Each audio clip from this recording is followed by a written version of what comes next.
this is Scott Churchson, and that's Rob Leckington, and welcome to Spangler Sports World Network on Zingo TV channel 250 as we bring you Tales from the Film Set. Please remember to download the Zingo TV app on the app stores of iOS and the Android devices. When you download, kindly make sure to rate and leave a comment. Both apps are free. Zingo TV is also available on Google Chromecast, Amazon Fire, Fire TV sticks, Roku sticks, and all smart TVs 2016 and forward. Get it today. Hope you guys are doing well out there. My name is Scott Churchson, and like I said, this is Mr. Robert Leckington, and we are bringing you Tales from the Film Set. First-hand experiences of the things that we've seen, what's going on in the world of movie, television, and today, something a little bit different. But first of all, Rob, how you doing, sir? Doing very well. Thanks for asking. You know what? I got to ask. Got to make sure that things are okay over there. I don't know if basically you had any problems where you are like we did here, but boy, did it rain and thunderstorm like 20 minutes ago. Oh, yeah. No, it's, in fact, our lights flickered a little bit. So, yeah, we were having a little bit of that same issue, too. So I was hoping that I was able to get back, to get on tonight, without, because our power here in this building, it's old. So, if it goes out, it takes like a day or so for it to go back on. So that's pretty. Okay. So basically, if you drop out, I'll be carrying the show on my own for the rest of the way through. Okay. Noted. Hope not. Well, it's funny. There was a Sports Den episode we did like 3 or 4 weeks ago, and it was a massive thunderstorm, huge thunderstorm. And I ended up losing internet access. So my other two guys had to run the show until I could figure out how to get back on again. Wow, so let's knock on wood. That's not happening today. Right. Anyway, we're going to be doing something a little different in this regard here. There's a new segment that I wanted to start with going forward called What If Weekly. And what I'm going to be doing, I'll explain in a sec. But in movies and film, there were a lot of actors and actresses who turned down iconic roles that either A, ended up being a right decision, or in many cases, B, ended up being the wrong decision. So we're going to do a little bit of a deep dive for this episode, break down a few what ifs, what if certain people didn't turn down specific roles, what the movie would have looked like, what in some cases the TV show would have looked like, and just more of a curiosity thing. Through the benefits of computer technology, I was able to find some deep fakes that absolutely applied to this. So we tested it earlier. We're 75% sure this is going to work. Otherwise, just use your imagination. We'll save the video for another week. So first of all, as always, you can find us on Facebook and also on Instagram at Tales from the Film Set, and also on Twitter at Film Set Tales. Drop us a message, drop us ideas, comments. On social media itself, I often have funny, quirky what-if scenarios. Today being the anniversary of Forrest Gump. Forrest Gump is going to be one of the ones we're going to be covering. And the well-known legendary actor who turned the role down because he was shooting something else at the same time, which ironically still paid off for him. So before I get into that one, there is a deep fake that I found. Credit to the YouTuber Shamook, which I have on there.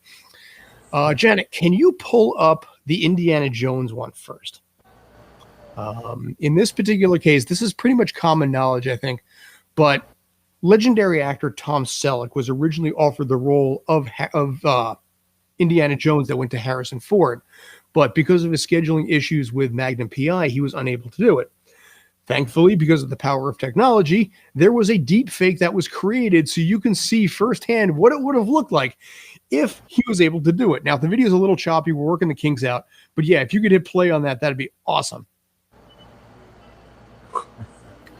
We got the fight scene here. And there's Tom Selleck. All right, it's a little choppy. But in this case, I'll play the video later. But that's what Indiana Jones was supposed to look like. The snakes, by the way, were supposed to look the same. That's funny. That's funny. It's all right. The video's starting to look a little bit better now. Indiana Jones Last Crusade, tickets, please. Nice. Yeah. There you go. So, like I said, it's credit, like I said, to the YouTuber Shamook in this particular case for making this video. Check him out. He's got a lot of deep fake stuff in there. One of the deep fakes later is going to also be one of his as well. But this is what Indiana Jones was supposed to be like. They wanted the role. He wanted the role. If he was able to do it, he would have taken the role. But again, because of Magnum PI, he was unable to take said role. Gotcha. Maybe Go ahead. Pierce Yeah. Brosnan. Pierce Brosnan would have probably been a pretty good, Indiana Jones, I think. No, Pierce Brosnan would have been great, but I don't think anybody knew who he was back then. probably not. Yeah, No, he was he still tied hadn't to a even show called done. Remington Steel, but Yeah, that's right. which I have one for Pierce Brosnan a little bit later as well. Right. But as Okay. far as Tom Selleck goes, I think he would have been great. I think he had that charm, that charisma. Yeah. No, he's a really nice guy. I worked with him on what was that? I did an episode of Blue Bloods. Blue Bloods. Blue Bloods. Yeah, yeah. Like I said, I'm bad with names, but It's okay. Anyway, in this particular scene, he was like trying to, I guess, more or less make sure that the crowd didn't get too crazy at this Mhm. like Nazi rally kind of thing, a neo-Nazi rally. Okay. But no, it was the way that in between takes and everything was cracking jokes and really nice guy, really nice guy. There's a weird, intimidating presence though when you're around him. Oh yeah, He's he's I don't know tall. about you. There was like this weird aura that came off the man that can almost intimidate a little bit. He's over 6 feet. I know that 6 feet. Yeah, tall. he's like 6'3", 220. Yeah, But really big guy. Here's what's interesting about Tom Selleck. If you audition for a role that's going to be opposite him, you have to read with him. A lot of times with regular roles, you just read for a casting person. If they want you, boom, done. Even for a lot of the stuff on Blue Bloods in general, if you're like cop number 2, opposite, like say Bridget Moynihan or Donnie Wahlberg, it's one thing. But Tom Selleck has such a persona, like I said, aura is the only word I can really use to describe, that you have to audition in front of him and read with him to make sure that when you're on camera, you don't panic, because he's such a big dude. Yeah. I mean, not that I know whether or not that he's like a method actor or anything like that, but I would assume that with him being the type of person that he is, I would assume that he's some kind of a method actor, that he gets into his roles. If you're reading, that's one thing with him, but I would think that like he would dive into his roles like Daniel Day-Lewis or even Eric Stoltz in Back to the Future was a good example of that too. But I heard about that. That's Stoltz is a heck of a nice guy, but yeah, he was apparently very, very method on Back to the Future. Yeah. Wanting to be referred to as Marty only. Don't call me Eric, call me Marty. Oh, that's pretty wild though. I mean, I heard about that. That's to be able to see Eric Stoltz play Marty, that would have been pretty crazy, I think. There's a couple of images out there. Where they did some scenes. Yeah. Right? Yeah. Let's see. All right, Janet, let me know if this works or not. I mean, we needed to test this anyway, so we're going to break this in on this particular thing right here. I'm sending you a private chat link. See if you can see what you can do with it. But if it works out right, it is actually a picture of Eric Stoltz as Marty. Yeah. Going off topic from Tom Selleck, but you know what? Fudge it, it's fine. Right. He had filmed, I think, about 4 or 5 or 6 weeks as Marty, and Tom Wilson, who played Biff Tannen, had a great story about this, where he was called in. He's like, basically, see there. Okay. Oh, perfect. That works. Thank you. Yes. So yeah, there we got Eric Stoltz and Christopher Lloyd there. And like I said, what could have been, but he filmed most of his stuff. And then Tom Wilson, Crispin Glover, and all the rest of them were called into Steven Spielberg and Zemeckis' office, Bob Gale too. And it was late at night. It was supposed to be around midnight. And Tom Wilson was like, what do you need? What do we need to do? He's like, we just need to talk to you. We need you to come in here. So Tom Wilson, who played Biff, is driving over to the office and basically memorizing his speech. Thank you for the opportunity. I'm sorry things didn't work out. And he was so prepped to be the guy that got fired that when he sat down in the office, right next to Crispin Glover, then he's realizing something's off. And they're like, we're letting Eric go and we need to shoot another 3 or 4 weeks. Can you do it? And the first thought was, his first thought was basically, it's like, oh, thank God I'm not fired. And then the second thought was, oh God, the poor dude's fired. Because the first thing you do is you kind of look at yourself first. And then of course they brought in Michael J. Fox, and the rest is pretty much history. Sure. Stoltz, but that's, like I said, that's what Stoltz looked like. And that's what Back to the Future was originally supposed to be like, where it had this sort of surfer vibe, if you want to call it that. Yeah, that's what I was thinking. Yeah. I'd seen one other picture where I figured that he was that surfer type dude, but yeah. Because it's Hill Valley in California and everything. Right. Let's see. We'll pull one more picture up. God, I am loving this feature that we can do this. So I am sorry, Janet. We're going to run this thing right into the ground, as I'm going to have a ton of fun with this. I'm so happy that it worked. Sorry.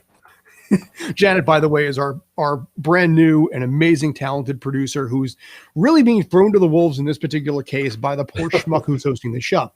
So thank you. Nice. But like I said, what might have been, and maybe in this case here, Stoltz, and we'll come back to that one another time. I don't think the movie would have been as iconic. I really don't, And I think that, with Eric as being like, the Marty character, that, he couldn't have pulled it off. Like, Yeah. Now, supposedly in some scene in the diner, like when basically the punch scene, where Marty punches Biff, you supposedly can see a little tiny bit of Eric Stoltz's hand or his sleeve or something like that. But through the contract itself, if any part of Eric Stoltz shows up on camera, by rule, he has to be paid for it. He has to be rated residuals. Right. So it is inconclusive about whether or not his elbow or his fist showed up on camera or not. But having met Eric Stoltz, I will say he is a very nice guy. He directed a lot of episodes of Madam Secretary on CBS, Taya Leone, Tim Daly. And it was always funny because he would show up in like these $500, $600 suits. He was the only guy on set that actually showed up as a crew guy in full suit and tie, dressed to the nines. Yeah. But he had this long, long hair, like down to here. So he had this mixture of like pure business with like unbridled, like long-haired hippie. But he was such a cool guy. And I kind of looked at him and thinking to myself, it really sucks that basically things didn't work out for you the way that they should have. Well, when he played that character in Pulp Fiction, man, I mean, I think he did a really excellent job with that character. He really knew the scene and was able to pull it off. Man, that was a cool scene there. And then if you fast forward, he also did the series Caprico, which was the Battlestar Galactica prequel on Sci-Fi Network that got great ratings, got great reviews. And then for whatever reason, Sci-Fi Channel's like, we're canceling it. Goodbye. And nobody had any clue that it was going to happen. Caprico was impressive because it showed what was leading up to the entire Battlestar Galactica storyline. And he was the number one guy on the call sheet. So it's another one of those, I almost had something and lost it type thing. So you know what? Sucks for the man. Yeah. No, I mean, there's a lot of like shows that get put on for like maybe a season, and then midway they're like shut down because they're doing poorly. I mean, it happens. Yeah. Lights out. Yeah. That show that basically both of us got our start on, they had to rush the heck out of the ending in order to get that show would have been better designed. Thank you. That show would have been better designed as a 22 episode thing, but they had to quick wrap up the entire series in 13 episodes. So they're just writing plot like this. The writers were writing all night long, furiously. Whoa. Oh yeah. I mean, like I said, the big dramatic fight scene was done, over the course of a few days, but they're like, we got to sneak this in. We got to get this done. What might have been there too. So, all right. So we are already 16 minutes in at this point. Find us always on Facebook and Instagram at Tales from the Film Set, and on Twitter as well on Film Set Tales. I'm Scott Churchson. That is Mr. Robert Luckington. Thank you for joining me again. Appreciate that. I've been rambling a heck of a lot here. So you know what? I should open up the floor to you, man. Thoughts? Anything?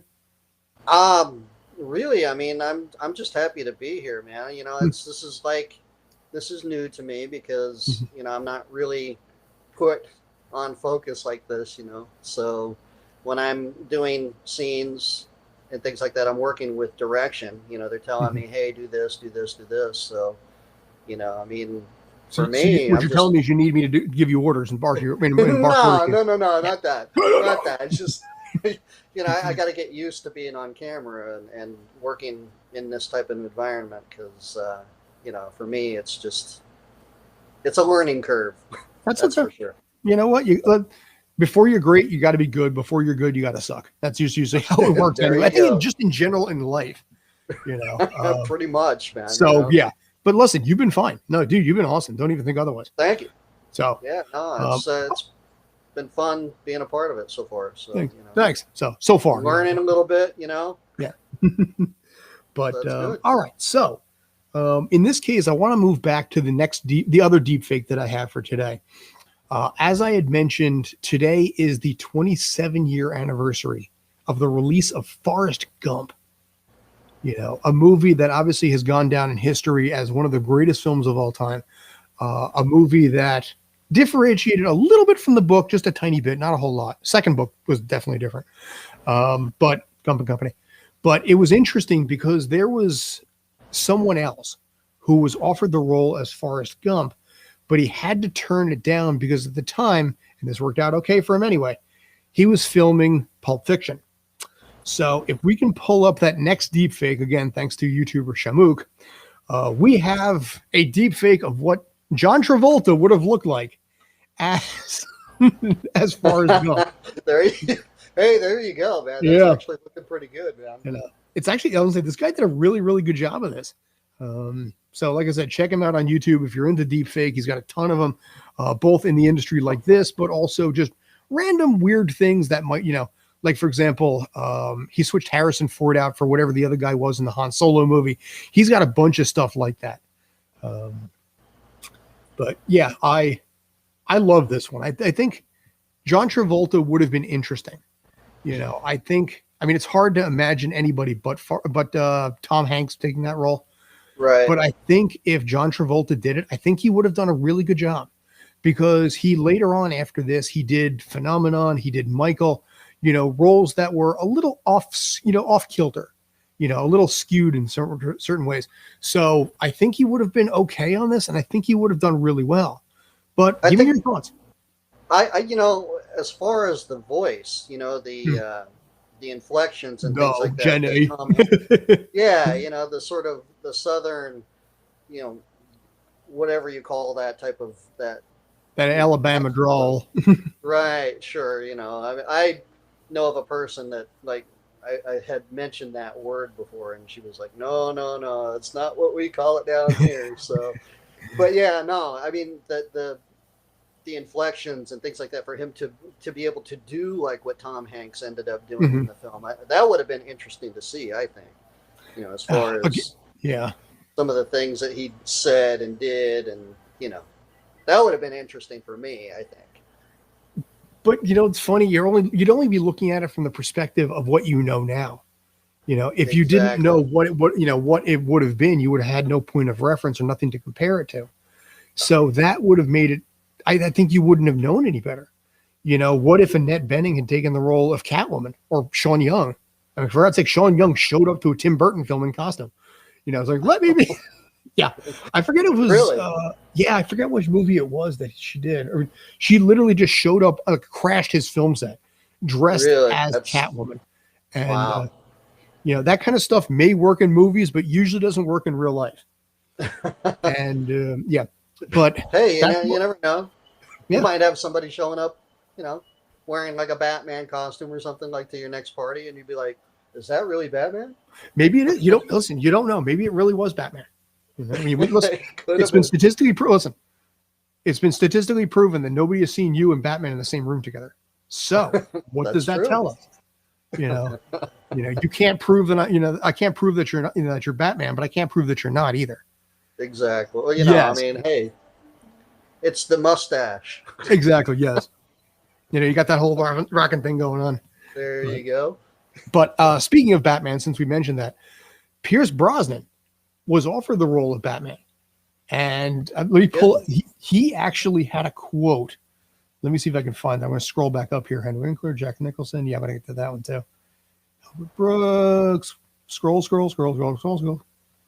I would think of Pierce Brosnan as being like, Alfred Pennyworth or somebody. Well, no. Well, this is 1989 Pierce Brosnan.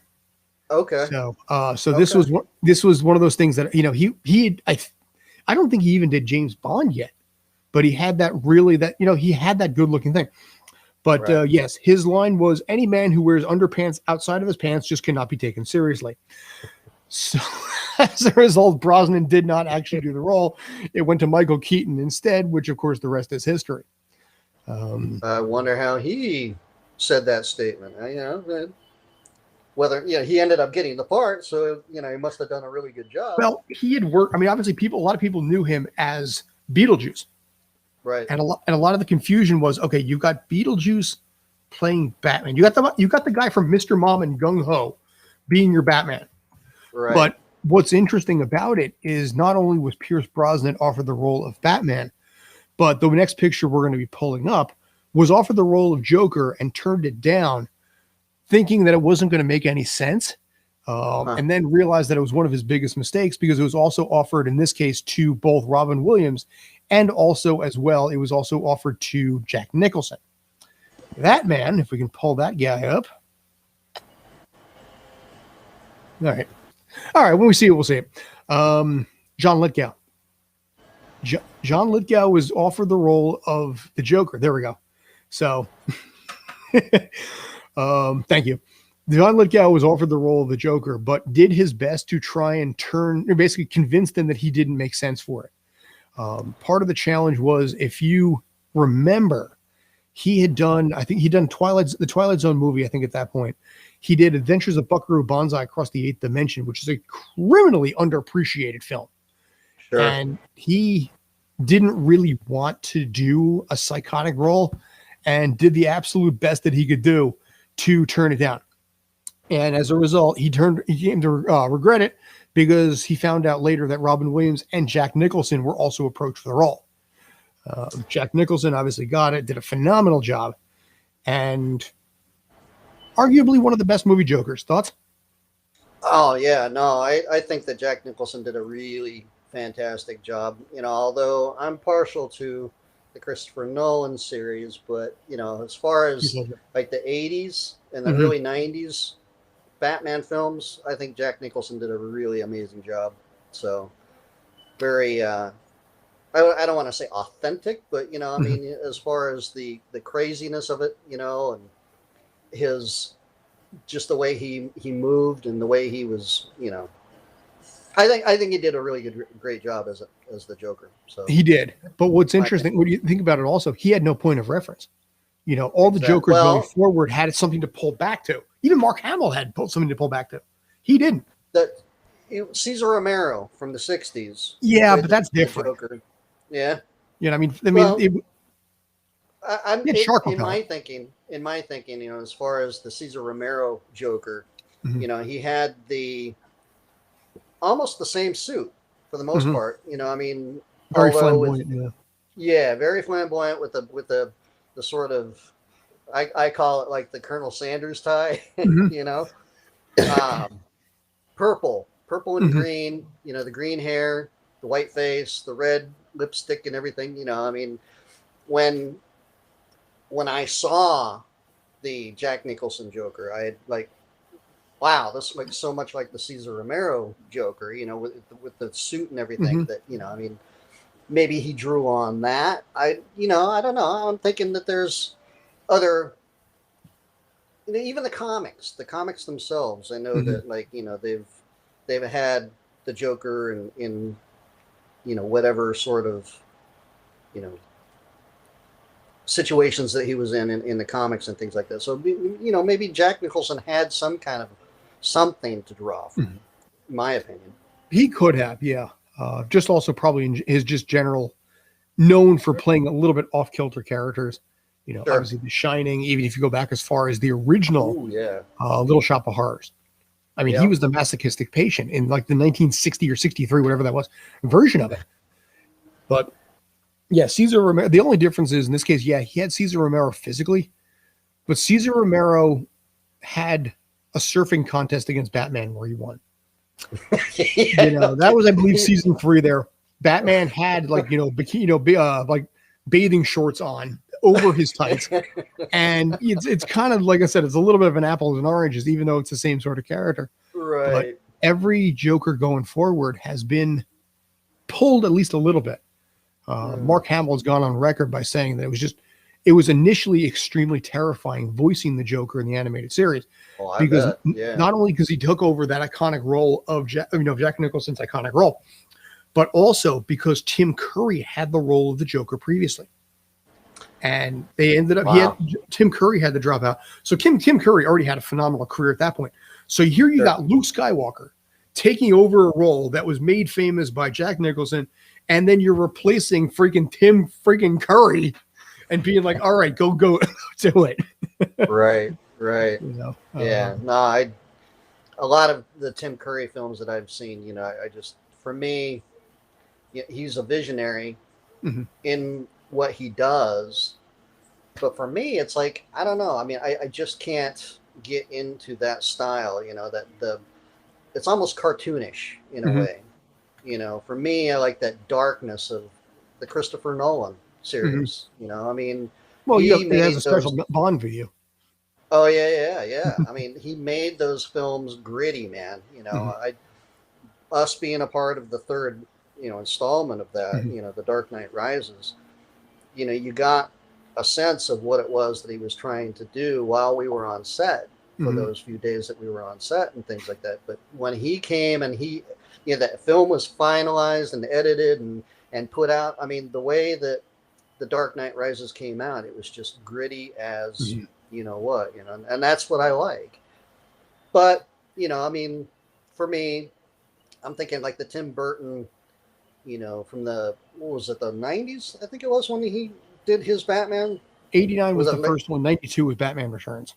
Oh, okay. Right. So, I mean, with Christopher Nolan taking it in that different direction, that's the one that I feel more, identifiable with, I think. Not that, I was in the film, but just because it was more grittier, and I like those styles of films, that style of film. So let me ask you this. Movie Batman.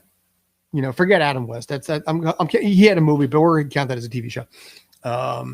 I mean, in this case, for your money, Michael Keaton, Christian Bale, Ben Affleck, Robert Pattinson. If you want to throw him in the mix for now, why not?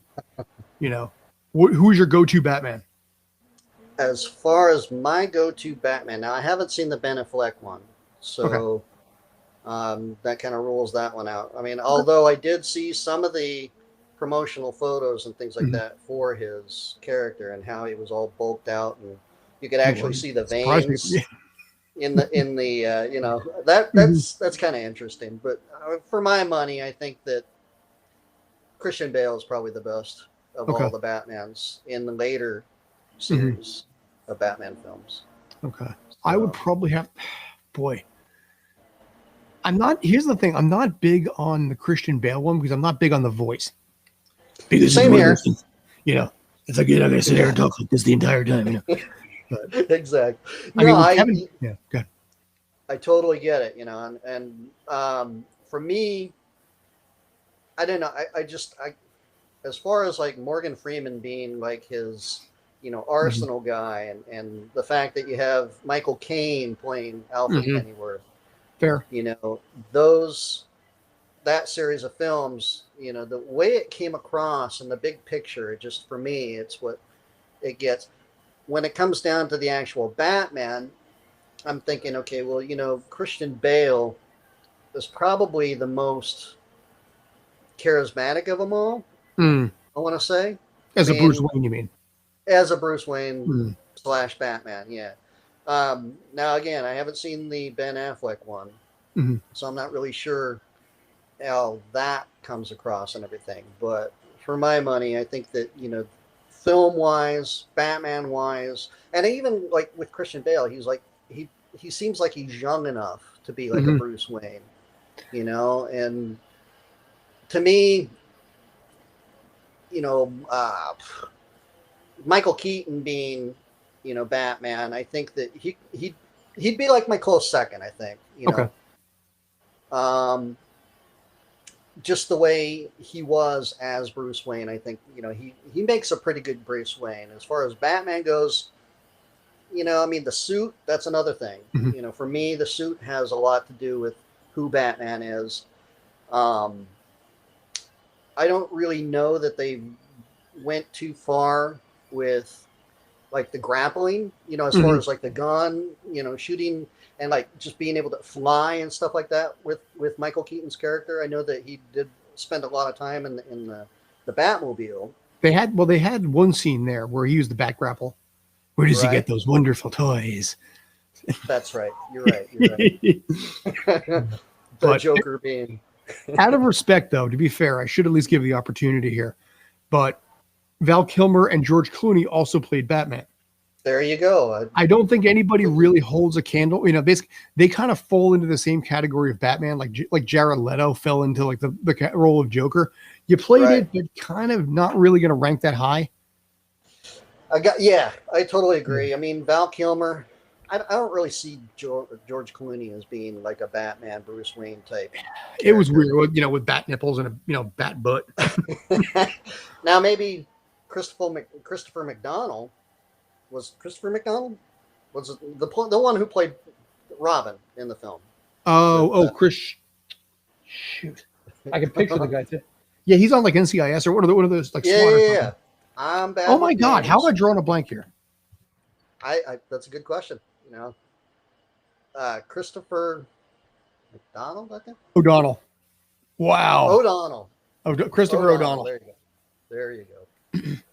So no, yeah. I mean, as far as Christopher O'Donnell being Batman, I could see that. What are your thoughts on that? Chris O'Donnell, I think now at this point he's a little older. Yes, I think it's certainly possible. Now, I'm going to test you. I'm going to challenge you on this one. Okay. Yeah, because O'Donnell was Robin.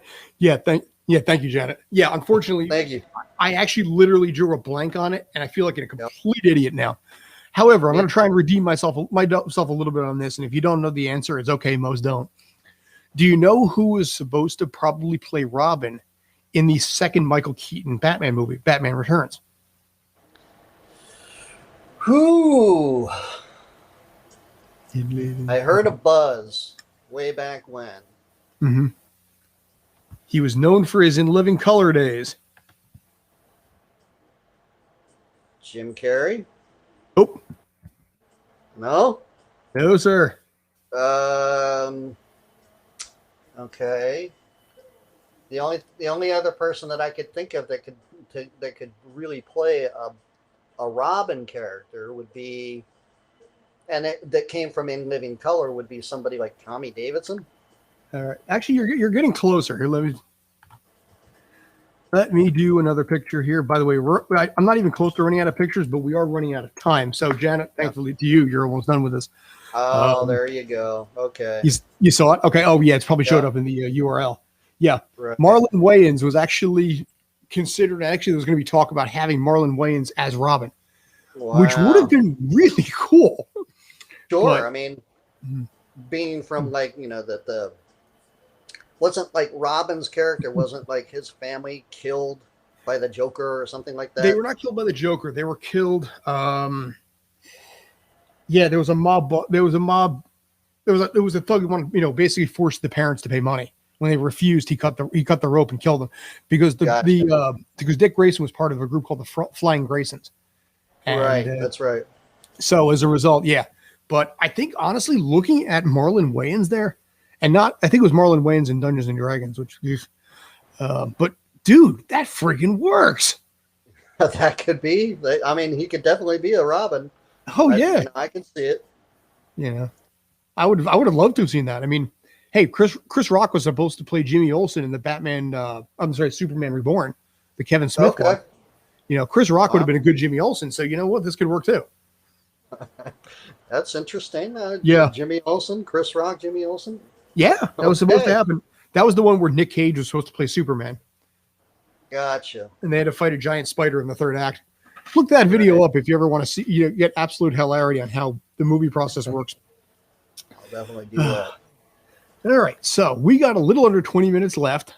Find us always on Twitter at Film Set Tales and Facebook and Instagram at Tales from the Film Set. On there on a regular basis, I do post trivia. I do post today in history kind of things, like, for example, today being the anniversary of when Forrest Gump was released. So I usually do post a lot of stuff like that, maybe clips as well. Take a look. Drop me a comment. Drop me ideas. Okay, how you doing, sir? I'm doing really well, actually. Just learning quite a bit, actually, about some of these films, man. Oh, dude, I am so happy that I've decided to take this show in this format because Yeah, after doing months upon months of firsthand experiences, I hate to say it, I was running out of ideas. There's only so really. many times you can talk about certain stories, but this opens up so many more things for me to do, so many more things to work with, and then infuse like our own storyline into it. And I think Sure. honestly, from an audience standpoint, they would prefer this sort of thing. We What? with the number you see in the top left there, that does not include the Zingo numbers. That's just like streaming like right now. But Zingo numbers I know are much higher than what they're here. Nice. So that kind of stuff, like I said, I think resonates a little bit more. But like I said, Yeah. we got about 15 minutes left. Go ahead. I'm sorry. Go ahead. No, I was just reiterating the fact that I mean, I agree with you. It's like audiences they want to hear, little anecdotes and things like that. I would imagine, Mhm. being somebody like myself, I'd want to, if I'm listening to a podcast or something, I'd want to hear something a little more personal, Mhm. interjected with some facts and things like that that I may not know about a certain film or whatever. So yeah, I totally get what you're saying. Yeah. Yeah, I get it. Well, eventually, I'm going to probably open this up to be a 3-person show. So kind of Okay. bounce everything around that way. Takes a little bit of pressure off the two of us to carry the load that way. A third Right. person can help. I mean, the show earlier, we had 4 of us. So it worked Okay. out really well that way. Nice. Okay. Moving on, as we are continuing on our What If we would, launching the new segment called What If Weekly, where actors were declined roles or turned down roles that went to other actors. It was iconic. So moving on to the next one. This one is, I don't know, a C- on the nerd trivia scale. Oh, you already saw the. Wow. See, that's the problem. I'm gonna have to I change the did. links. I'm Huh? gonna have to change these links, I think, a little bit here. So this came from a podcast. You can see the name down below. Al Pacino was in the running to, in fact, play Han Solo. That's And amazing. that's a basic idea of what he would have looked like back then. This was pre-Scarface. This was obviously right after the first and I believe second Godfathers at that point. So Michael Corleone playing Han Solo, I think you can see it. I think it really would have worked okay. I mean, I could see going in that direction. Sure. I mean, who knows whether or not I can't do like the Al Pacino voice or nothing. Say hello to my little friend, my blaster, man. Exactly. Han Montana. A really bad impression of Han Montana. There you go, Han Montana. That's funny. Yeah. So, like I said, that would have, I think, worked out really well in this case. But he turned it down. I forgot the exact specific. I think he came right down to a wire-to-wire type thing. Harrison Ford originally didn't want to actually play. No, I'm sorry. Oh, God, I'm off base. No, he did do this one. He didn't want to do Indiana Jones because he'd already worked on 2 different projects for George Lucas at that point. Gotcha. Yeah, yeah.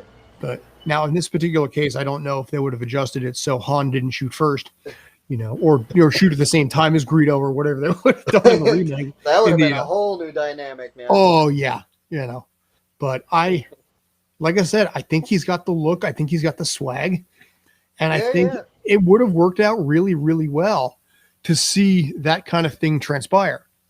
Although, okay, Al Pacino is only a couple of inches taller than me, so would he have fared height-wise with the other actors? See? How tall is he? He's only 5'7". How tall is Carrie Fisher? Carrie Fisher's only 5'1", though. Okay. Mark Hamill is how tall? Working on that now. He's 5'9". Okay. So yeah, you can make that work. I think. Yeah. Mark Hamill being taller than the bounty hunter or the bounty hunted guy. I think it would have worked okay because in this case, I mean, you can, like I said, you can shoot at certain angles to make people appear taller. Sure. Despite the fact that he's a really nice guy, I have to say this anyway. They do that with Tom Cruise all the time. Tom Cruise is also only 5'7", but every Mission Impossible movie, you see this man, he looks like he's about 6 foot. 10 feet tall. Yeah. Tom Cruise, by the way, for the record, in my personal opinion, is the best stunt person on the West, in the Western Hemisphere. Jackie Chan gets number 1, but he gets his number 2. And you know what? He deserves more respect for just how absolutely bat poop crazy he is. That scene where he's like hanging from that plane, man. Dude, that was all the stuff. I think the Scientology stuff kind of overshadows a little bit, but the amount of stuff that he does is frankly just straight up badass. Maybe I should do a video or a montage of that, of like his most badass stuff that he ever did in like a Mission Impossible movie. And then play that at some point. Now I got ideas running through my head here. Now I've heard that he is a really nice guy. When he was filming the War of the Worlds movies here, a lot of people had some really, really beautiful things to say about that man. That he was upbeat. You heard recently that he got on people for not being, socially distanced and things like that. Yes, this was just a recent thing. So he cares. That's a good thing. I mean, if you're an actor and you see something, especially being at the level that he's at, if you don't say anything, nothing will ever get done, and it's a good thing. To me, that means that he cares. So great point. To keep people safe and free of the virus and whatever. Yeah. Well, I read something today. It's supposedly like 32 million Americans got it, which I'm not sure how accurate that is. But if it is, that means 10% of Americans got this thing. That's a lot. My girlfriend and I, we ended up getting something way early, probably back in like October or November last year, before this even got diagnosed as being what it was. And I mean, I'm sure there's a lot more numbers out there of people that ended up getting it. So, you got to be safe. You got to, do what you got to do. Wash your hands, I mean, I don't know. That's just, I constantly wash my hands. So I'm using like the alcohol rub and all that stuff. What is it? You're supposed to sing happy birthday, I think, or something. That's 20 seconds. At least 20 seconds, yes, under the hot water. And I hadn't heard the happy birthday thing, but I'm sure that if it takes that long to sing happy birthday. There was like a 20-second song that you're supposed to sing in your head. So sort of like with CPR, you're supposed to do the tunes staying alive as far as the chest compressions go. There's supposedly some song for washing hands. Oh, no. No? Uh-oh. Crap. It's what we got here? It's Baby Shark. Oh. Yeah. I don't even know the song. song. Happy birthday twice. Okay. All right, so you do happy birthday twice. Thank you, Janet. Okay. Boy, she is useful, man. I'm gonna put her on air and basically make her a host. I also have heard. I did look it up. Baby Shark is the other one too. Yeah. I haven't even heard. Well, what is that song? How does that go? Baby Shark do do do do do do. Baby Shark do do do do do. It's annoying, dude. It's one of it's an it amazing. Sounds like it. It became this worldwide famous, kids song that was just universally hated.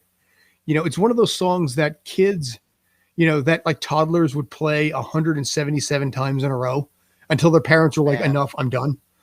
I don't have kids, so I have never heard that song before, to be honest with you. Wow. Okay. Yeah. You know what? Bless your heart for that. Cause boy, that's, I can't imagine anybody actually hadn't heard it, but you know what? I'm jealous as heck of you right now. Oh boy. Let's see. How many views on YouTube do you have? Baby Shark do. You have 8.9 billion views on YouTube. Wow. Yeah. That's amazing. And in 5 years, it's 8.89160261158. That's as of right now. So 8.9 billion views on YouTube. And you just added another one by going on to this. Oh God. Yeah. So it was parodied, it was mocked. Wow, okay. There you go, folks. The more you know. So all right. So we got time, I think, for one more to go. Thank you again to our amazing producer, Janet. You have been absolutely phenomenal with all of this. I'm grateful as heck. We're going to have to save that one for another time.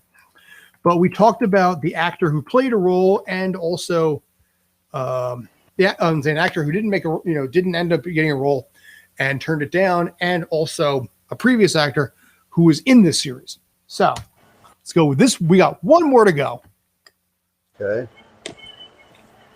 Oh, there you go. Yes. So we talked about Jack Nicholson. We talked about Godfather and Al Pacino. So now, in this particular case, the last one we've got is the what if Jack Nicholson played Vito Corleone.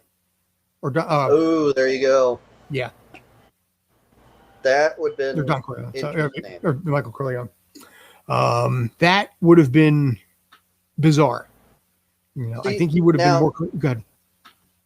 Just, this was during the time of right after he did what film? What Jack Nicholson film did he do? At that previous 1970s?